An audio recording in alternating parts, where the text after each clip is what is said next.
J'ai utilisé le terme avec les joueurs de piqûre de rappel, ça faisait un bon moment. Heureusement que c'est comme ça, quand on est en dessous, voilà. Donc on a pris une bonne gifle, et à partir de là, le résultat, il est logique.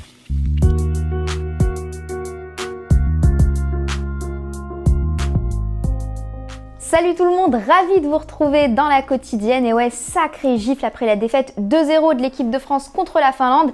Et du coup, Didier Deschamps, il était légèrement agacé. Est-ce qu'on peut avoir des nouvelles des 6 joueurs qui n'ont pas joué ce soir et qui sont un peu touchés? Écoutez, ça va dans le bon sens. Chaque jour qui passe. Vous êtes sûr de pouvoir compter sur Benjamin et Kylian samedi? Sûr positivement, on est sûr de rien. J'ai dit légèrement. Est-ce qu'il y a des joueurs qui ont perdu des points? Perdu des points. Je pense qu'il n'y en a pas qui en ont gagné en tous les cas, quoi. Et comment relancer le groupe, tant au niveau physique que mental, pour Lisbonne? Écoutez, c'est le haut niveau. Évidemment, c'est y aller avec d'autres arguments que ce qu'on a mis ce soir. Légèrement, quoi. Voilà. Bonne soirée. Bonne soirée. La mienne ne sera pas bonne. Mais il y en a un qu'il faut épargner, selon Dédé, c'est le petit nouveau, Marcus Thuram. Lui, évidemment, il y a des circonstances atténuantes parce que c'est sa première sélection. Il n'est pas tombé sur le meilleur match avec une équipe de France qui domine, qui mène, qui marque des buts. Donc, il est dans son registre, mais il dépend aussi des autres, forcément. Première apparition en bleu aussi pour Ruben Aguilar. Il était tout tristounet, le monégasque, en mode sortie de conseil de classe. C'est une soirée très frustrante, je pense. Dommage. Défaite, forcément, déçu. Félicitations à la Finlande qui a gagné ce match, qui a bien défendu et qui a tout donné aussi.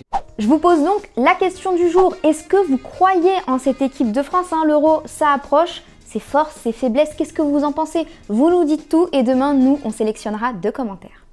Et pendant ce temps-là, le Portugal a fait son petit bonhomme de chemin. Il s'est baladé 7-0 contre Andorre 7 avec CR7. Ça fait beaucoup de 7. 102e but pour Cristiano en sélection. Il n'est qu'à 7 longueurs du record absolu de buts en équipe nationale. Peut-être qu'il en mettra 7 contre la France. Portugal-France, 20h45, samedi, sur TF1. Allez, on ouvre notre page football vrai. On voyage un peu en Chine avec le Beijing Guoan de notre Bruno Genesio national. Il jouait une 3e place dans le championnat contre Shanghai et on a eu du suspense avec ce gros raté de Hulk. Et derrière cette action collective de Beijing, ça monte, ça va vite et ça score. Un quart d'heure plus tard, Shanghai bute sur le gardien, mais ça égalise derrière. Résultat, un partout et une place en poche pour la prochaine Ligue des champions asiatiques pour Genesio.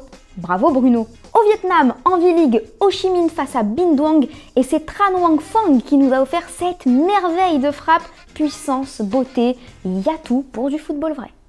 Allez, c'est pour moi, c'est cadeau, je vous emmène en Espagne parce qu'il y a du soleil là-bas. À Barcelone, on a retrouvé l'ami Dembouz. Regardez, petite humiliation, hop, voilà, à l'entraînement. Le groupe vit bien, ou presque, parce que hier, dans un documentaire consacré à Antoine Griezmann, son oncle a lâché ça. J'étais persuadée qu'Antoine n'allait pas réussir ses 6 premiers mois à Barcelone, mais je ne m'attendais pas à ce que cela dure 1 an. En plus, avec Messi autour, je sais ce qui se passe à l'intérieur, donc ce n'est pas facile. Il y a des choses qu'on ne peut pas dire encore. Les entraînements sont faits d'une façon à faire plaisir à certaines personnes. Comprendra qui pourra. Du côté de la Roja, 176e sélection pour Sergio Ramos contre les Pays-Bas. Il égale Gigi Buffon comme joueur européen le plus capé de l'histoire. Alors tout le monde a célébré le Madrilène en Espagne, tous sauf el Chiringuito. Yo sé perfectamente la obsesión que tiene Sergio por continuar en el Real Madrid, pero yo no soy optimista, ni mucho menos. Yo lo veo más fuera que dentro. Yo hablaría del 80% fuera y el 20% dentro. Sí. Allez, ce soir, beau match à suivre, celui des Three Lions, Angleterre-Irlande. C'est à suivre dès 21h sur TFX avec Grégoire Margoton et Bichente Lizarazu aux commentaires. Gareth Southgate qui se prépare une belle petite équipe pour l'Euro, sans Joe Gomez, blessé. C'est pas rassurant tout ça. We can't speculate the exact nature of the injury. What was upsetting was to see he was in a fair bit of pain. You know, we're all hopeful for him that it's not what it might be. Et c'est le club de la Mercey qui a réagi.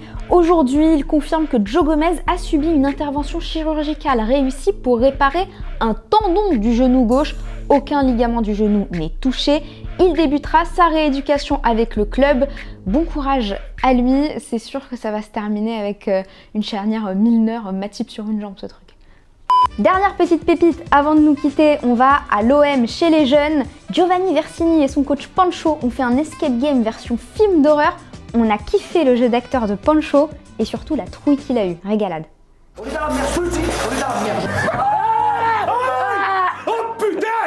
Non! Oh putain! Dégage! Avancez!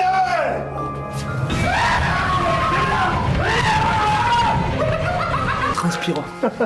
Je transpire. Je crois que cet après-midi, je vais pas à l'entraînement. Tenez, on reste en France, on va répondre à la question que vous posez Thomas mardi. Quel joueur le PSG doit prolonger en priorité? Abder, tu penses que le PSG devrait prolonger Mbappé, car c'est le joueur qui a le meilleur rendement. Il est presque impliqué sur tous les buts. Un joueur comme Neymar, trop souvent blessé, ne vaut pas le coup. Gabriel, t'es pas d'accord, hein. Pour toi, c'est Di Maria qu'il faut prolonger. Il livre d'excellentes performances en Ligue 1 ainsi qu'en Ligue des Champions. La priorité sera de vendre Mbappé au prix fort, car il n'est pas assez décisif dans les grands matchs pour reconstituer un milieu et une attaque. Les deux autres joueurs à prolonger impérativement seront Marquinhos et Kimpembe. C'est noté. Voilà, c'est déjà la fin de la quotidienne. N'oubliez pas, ce soir sur TFX, dès 20h50, il y aura Angleterre, Irlande et nous, on débriefe ça demain. Allez, on se quitte en musique et en images. Ciao.